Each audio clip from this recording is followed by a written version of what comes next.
Hi, welcome back. പണ്ടില്ലേ, പണ്ടെന്ന് പറഞ്ഞാൽ ഒരുപാട് പണ്ടല്ല, ഒരു 3-4 വർഷങ്ങൾക്ക് മുമ്പ് എനിക്ക് ഈ ക്രാഫ്റ്റിൻ്റെ ഒരു പിരാന്തുണ്ടായിരുന്നു. അതായത് എന്ത് വേസ്റ്റ് മെറ്റീരിയൽസ് കൊണ്ടും ഞാൻ എന്തെങ്കിലും ഐറ്റം ഉണ്ടാക്കാൻ ശ്രമിക്കായിരുന്നു. ഒന്നും കിട്ടിയിട്ടില്ലെങ്കിൽ ഞാൻ ചുമരിലെങ്കിലും കുത്തി വരക്കായിരുന്നു. അതൊക്കെ ഒരു കാലം. പിന്നെ അതങ്ങ് ബ്രേക്ക് ഇട്ടു. പിന്നെ ഇപ്പോഴാണ് ഒന്ന് പൊടി തട്ടി വീണ്ടും തുടങ്ങിയത്. അന്നേരം എൻ്റെ ഉമ്മ പറഞ്ഞു, ഇനി ഒരു സാധനം ഇവിടെ ബാക്കി ഉണ്ടാവില്ല, എല്ലാം കൊണ്ട് ഇവിടെ എന്തെങ്കിലും ഒന്ന് കാട്ടിക്കൂട്ടും എന്നുള്ളത്.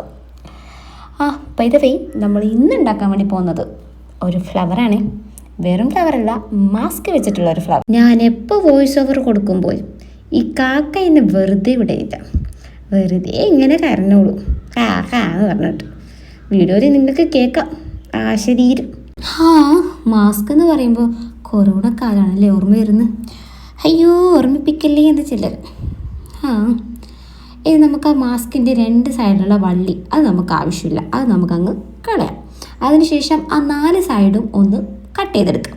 അതിലൊരു സൈഡിൽ ഒരു സാധനം ഒളിഞ്ഞിരിപ്പുണ്ട്, അതെടുത്തൊന്ന് മാറ്റി വെക്കാം. അതിനുശേഷം ഈ മാസ്ക് ഞാൻ 2ആയിട്ട് കട്ട് ചെയ്തിട്ടുണ്ടായിരുന്നു. അത് പിന്നെ എന്ത് ചെയ്യണം, അട്ടിക്കും മേലെയായിട്ട് ഇങ്ങനെ അട്ടിക്കട്ടിക്കായിട്ട് വെച്ചതിന് ശേഷം നമ്മൾ വിഷറി ഉണ്ടാക്കലില്ലേ, അപ്പം അതിന് വേണ്ടിയിട്ടും മടക്കലില്ലേ, അതുപോലെ അങ്ങ് മടക്കി കൊടുക്കുക.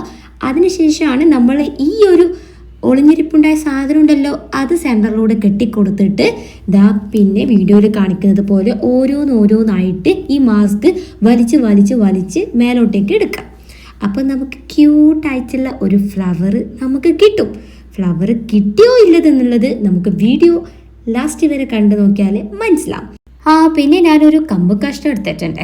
നിങ്ങൾക്ക് വേണമെങ്കിൽ ഗ്രീൻ കളർ പേപ്പർ ചുറ്റിയിട്ടും ഇതുപോലൊരു സ്റ്റിക്കാക്കി എടുക്കാം. എൻ്റെ കയ്യിൽ ഗ്രീൻ പേപ്പർ ഇല്ലാത്തത് കൊണ്ടാണ് ഞാൻ കമ്പും കഷ്ണം എടുത്ത് അഡ്ജസ്റ്റ് ചെയ്തതെന്നേ. പിന്നെ ഇതുപോലെ 2 ലീഫൊക്കെ ഒട്ടിച്ച് ഫൈനലായി നമ്മുടെ ഫ്ലവർ എങ്ങനെയുണ്ടെന്ന് കമൻറ്റ് ചെയ്യണേ.